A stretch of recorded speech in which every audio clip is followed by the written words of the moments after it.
Shalom Bapak Ibu Saudara yang dikasihi dalam Tuhan Yesus Kristus, sungguh bersyukur pada hari ini kita dapat kembali bertemu dan bersama-sama akan merenungkan sedikit dari firman Tuhan. Mari saya mengajak kita berdoa. Ya Bapak, terima kasih untuk anugerah baru yang Tuhan berikan bagi kami pada hari ini. Terima kasih untuk kesempatan pada saat ini kami juga akan merenungkan sedikit dari firman Tuhan. Dan biarlah perenungan firman ini boleh menjadi pegangan bagi kami, dan berikanlah hikmat bagi kami ya Tuhan, agar dapat mengerti dan benar-benar mengalami Allah dalam kehidupan kami. Dan pimpinlah hamba-Mu ya Tuhan, urapilah dia, beri dia hikmat agar dapat memberitakan sesuai dengan keinginan Tuhan. Dalam nama Tuhan Yesus kami berdoa dan mengucap syukur. Amin. Bapak Ibu Saudara, ayat perenungan kita pada hari ini terambil dari Efesus 2 ayat 1 hingga 10. Namun, mari kita bersama-sama membaca dari Efesus 2 ayat 8 hingga 10. Efesus 2 ayat 8 sampai 10. Sebab karena kasih karunia kamu diselamatkan oleh iman, itu bukan hasil usahamu, tetapi pemberian Allah. Itu bukan hasil pekerjaanmu. Jangan ada orang yang memegahkan diri. Karena kita ini buatan Allah, diciptakan dalam Kristus Yesus, untuk melakukan pekerjaan baik yang dipersiapkan Allah sebelumnya.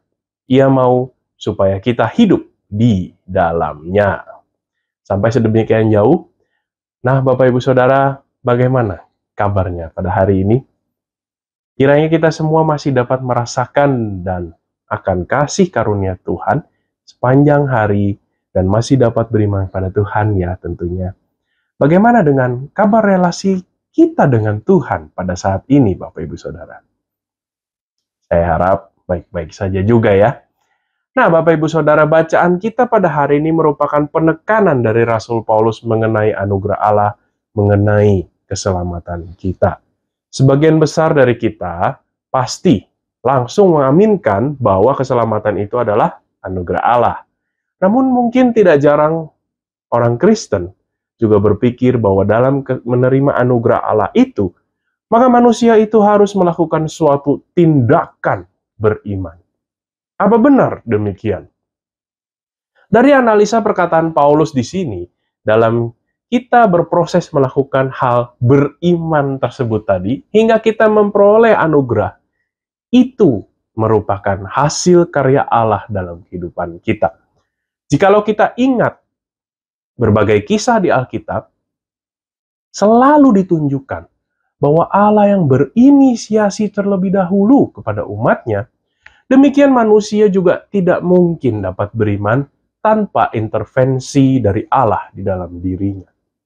Karena setiap manusia yang berada di luar Kristus adalah mati di dalam dosa, itu ayat 1, menaati roh jahat yang menguasai di dalam dosa, ayat 2 tercatat, dan natur yang cemar oleh karena dosa, itu di ayat 3 dalam bacaan kita hari ini. Jadi dalam anugerah Allah, Ia telah menghidupkan kita kembali bersama dengan Kristus serta kebangkitannya menjadi bagian dan jaminan kita. Jadi bahkan sebelum kita lahir, apalagi sebelum kita mengambil keputusan untuk percaya, Allah telah mempersatukan kita dengan Kristus dengan penggenapan keselamatan kita oleh Dia. Semua ini karena kasih, rahmat, kasih karunia, dan kebaikan Allah. Itu ada di ayat 4 hingga yang ke-7.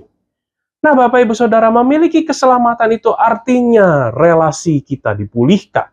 Kita yang dulunya musuh, sekarang sudah menjadi anak-anak Allah. Relasi yang telah pulih ini tentu perlu disikapi dengan benar, Bapak Ibu Saudara. Setidaknya, Paulus memberikan dua hal. Yang pertama, kita tidak boleh menjadi sombong. Salah satu godaan terbesar ialah kesombongan. Bahkan ironisnya, manusia juga ingin memegahkan diri mereka atas keselamatan. Mereka merasa akan lebih menghargai apabila dilibatkan di dalam keselamatan. Jika kita menerima pemberian Allah tanpa kita berjasa apa-apa, itu bertentangan sekali dengan natur kita yang sudah berdosa ini. Seolah-olah kita ingin memiliki peranan yang dapat dibanggakan. Karena itu, tidak heran sebagian orang melihat bahwa kata iman itu sendiri itu adalah peranan kita sebagai manusia. Manusia lupa bahwa kemampuannya di dalam beriman pun merupakan pemberian dari Allah.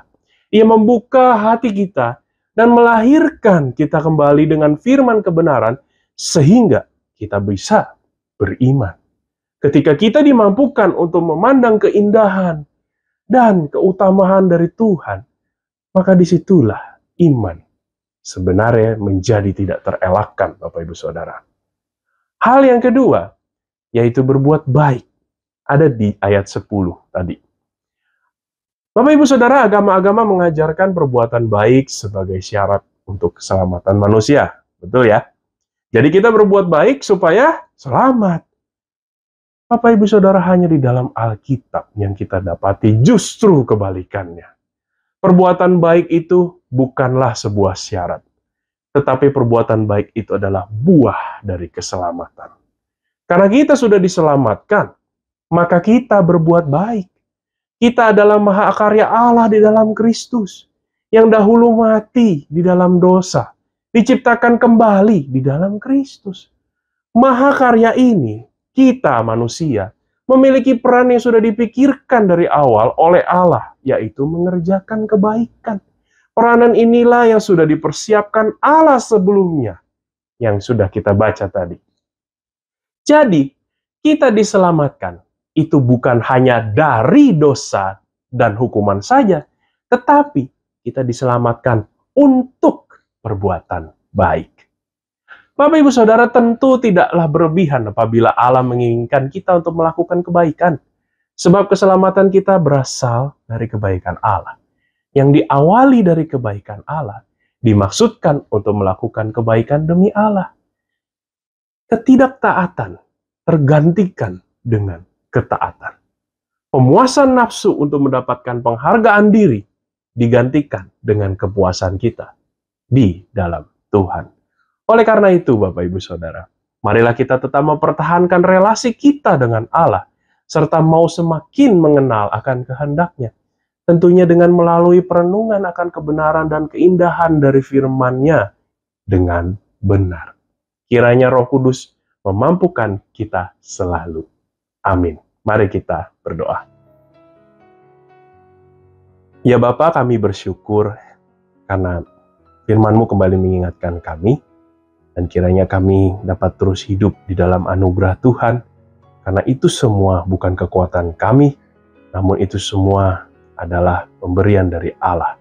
Dan kiranya kami dapat terus memperdalam relasi kami dengan Engkau, melalui apa yang kami baca, melalui firman Tuhan. Dan kiranya hamba sudah selesai berbicara, dan Engkau boleh menanamkan ini di dalam hati kami yang mendengar, dan Roh Kudus Tuhan boleh terus menumbuhkannya di dalam kehidupan kami sehari-hari. Terima kasih ya Tuhan, di dalam nama Tuhan Yesus kami berdoa. Amin.